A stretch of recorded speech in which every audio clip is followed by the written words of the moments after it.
Hey everyone, Sid Misra here, Certified Financial Planner for Beacon Financial Group. I appreciate everyone taking some time to join us for this little video series that I'm going to be sharing with you with our guest, Dana Mantilia. Wanted to talk about cybersecurity and how important it is. We are more and more, online, putting our information out there and being part of the virtual world. And I think it's important for us to figure out ways to protect ourselves, protect our families, and make sure that we're doing the right things to protect our information. Absolutely. So my name is Dana Mantilia, and I'm the founder of Identity Protection Planning. So I work to help educate people on how they can protect themselves from cyber criminals and identity thieves and scammers. So we're going to be doing a little video series here to help you all out, and we're going to break it down into different segments. So this time we're going to talk about important documents and accounts, right? So the first thing we have to say is, well, what are important documents? This is when I have to go over here, and I'm going to pull up the list. And then go back to here and take this off so we could see. So what we want to do is we want to go around the house and kind of gather up these things. And some of them you may know exactly where they are. Some of them you don't know. But this is a good little starting point for your important documents to get your hands on, or at least know where they are filed. Okay. Take this off here now. Here we go. Okay, we're back. I hate having to jump off to get that thing done. Anyway, so those are important. So let me ask you, Sid, do you know where all of your documents are and all of your accounts are?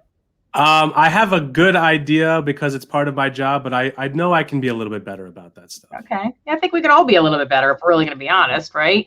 Mm-hmm. And then, the online accounts and the offline accounts, because every time you log on, they want you to choose a paperless account because it's a lot less expensive for them. They don't have to mail statements, and it's just a lot easier. But that may be convenient, and it's less risk because there's less paper around. But at the same time, we need to make sure that we're keeping track. What accounts do we have? Do we have ones that are coming in the mail? Which ones are we logging into? So what we like to do is just make a little handwritten list or a typed list of all of the accounts, whether they're paper or they're online, and how to get access to them. Okay. Then the other thing is, once we have this little list, we need to make sure that somebody else knows, not necessarily how to access everything right now, but just in the event that if something should happen to that person, somebody will know where to go find this list, and then, be able to put the pieces together, of their settling their estate. Now, do you see this sometimes with some of your clients where maybe one spouse versus the other spouse knows a lot more than the other one does? Yeah, unfortunately, that's definitely part of the job and what we're seeing. One spouse handles all the finances. They know where all the documents are. If you ask the other spouse, they'll say, "Oh, so-and-so he's taking care of it. I know," or "She's taking care of it." They handle all of this. And when something happens, and life does happen, right? You don't know where those things are. You don't know what you have, where they are, and how to access them and understand what you have. So it's definitely important.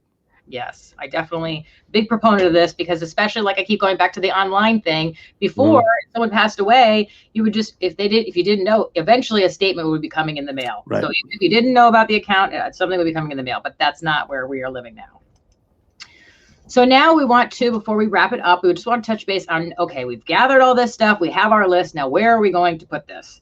So I suggest you either put it in a fireproof filing cabinet, or they have these fire-resistant document bags that are more portable, so you could put everything in there and know where it is. So if you ever had to rush out of the house, like those poor people in California with the fires, you would be able to grab it and go. And if it was left behind, maybe, and you weren't able to get it beforehand, it may be okay because it's fire-resistant at least. So.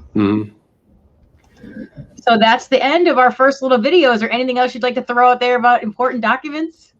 No, I think this is great. I think this is something that we want to review and make sure you're updated on every year, right? Have a plan and know where the documents are, know who's possibly in charge of it, and who to go to if something happens, right? They know where the information is, and they can kind of direct you to that. It's all in one central location.